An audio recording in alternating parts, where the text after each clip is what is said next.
ഞാൻ ഇവിടുത്തെ വടുവഞ്ചാലിലെ മുജാഹിദുകളോട് പറയാ, ഇവിടുത്തെ സഖാഫിയാകട്ടെ അല്ല വേറെ ഏതെങ്കിലും ഉസ്താദുമാരാകട്ടെ പ്രസംഗിക്കുന്നത് മുഴുവനും നിങ്ങൾ കേട്ടോളൂ. എവിടെയെങ്കിലും സൈഡിൽ വന്നിരുന്ന് ശരിക്കും ശ്രദ്ധിച്ചു കേട്ടോളൂ. അപ്പൊ നിങ്ങൾ കൂടുതൽ നല്ല മുജാഹിദാവും. ഒരു പേടി ഞങ്ങൾക്കില്ല. ഏതെങ്കിലും ഒരു സക്കാഫിന്റെ 2 മണിക്കൂർ പ്രസംഗം കേട്ടാ ഒളിച്ചു പോകുമെന്ന് വിചാരിക്കുന്നതല്ല ഇസ്ലാമിന്റെ ആദർശം. അല്ല, ധൈര്യമായിട്ട് കേട്ടോളൂ. എന്നാ നിങ്ങളൊന്ന് പറഞ്ഞു കൊടുക്കുക, അങ്ങനെ ആ മുജാഹിദുകളുടെ പ്രസംഗം വടുവഞ്ചാലിൽ ഉണ്ട് ഇന്ന ഡേറ്റിന്, എല്ലാരും പോയി കേട്ടോളൂ എന്ന് നിങ്ങളെ ഖത്തീബും നിങ്ങളെ ഉസ്താദും നിങ്ങളെ പണ്ഡിതന്മാരും ഒന്ന് പറയട്ടെ. നിങ്ങളെ പള്ളി പൂട്ടേണ്ടി വരും 4 കൊല്ലം കഴിഞ്ഞാൽ. കാരണം എന്താ അറിയോ, ആളുകൾക്ക് തിരിയും വിഷയം, ആളുകൾക്ക് മനസ്സിലാകും. അതുകൊണ്ടാണ് ഞാനിത് പറയുന്നത്. ഞങ്ങൾ ധൈര്യത്തോടെ പറയുന്നു.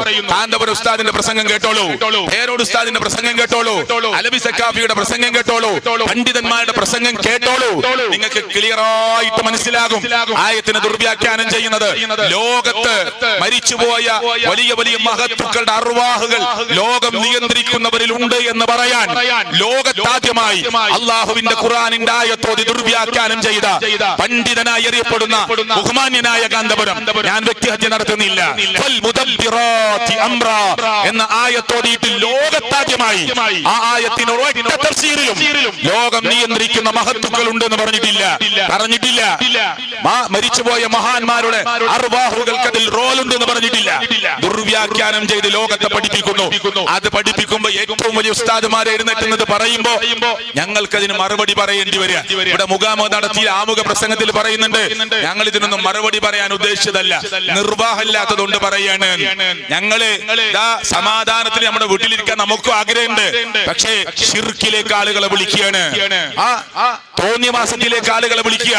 എന്റെ നാടിന്റെ തുടച്ചപ്പുറത്ത് മുജാഹിദുകൾ തിങ്ങിപ്പാർക്കുന്ന സ്ഥലത്ത് അറിവിൻ നിലാവ് എന്നുള്ള പ്രോഗ്രാം, ആ അറിവിൻ നിലാവിന്റെ പ്രോഗ്രാം തുടങ്ങുന്നത് തന്നെ ഇറാഖിന്റെ ബാഗ്ദാദിന്റെ മണ്ണിൽ കിടക്കുന്ന മൊയ്തി ഷേഖ് ഇവിടെ വന്നിട്ട് പോവണേ എന്ന് പറഞ്ഞിട്ടാ തുടങ്ങുക. അതുകൊണ്ട് ഞങ്ങൾ അതിനെ എഴുന്നേറ്റ് മറുപടി പറയേണ്ടി വരികയാണ്.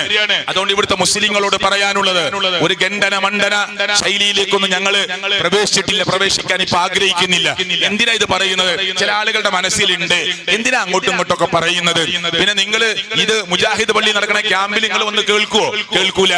സമസ്തന്റെ പള്ളി നടക്കുന്ന ക്യാമ്പിൽ നിങ്ങൾ എല്ലാവരും അങ്ങോട്ട് പോയിട്ട് കേൾക്കുവോ? അതുമില്ല.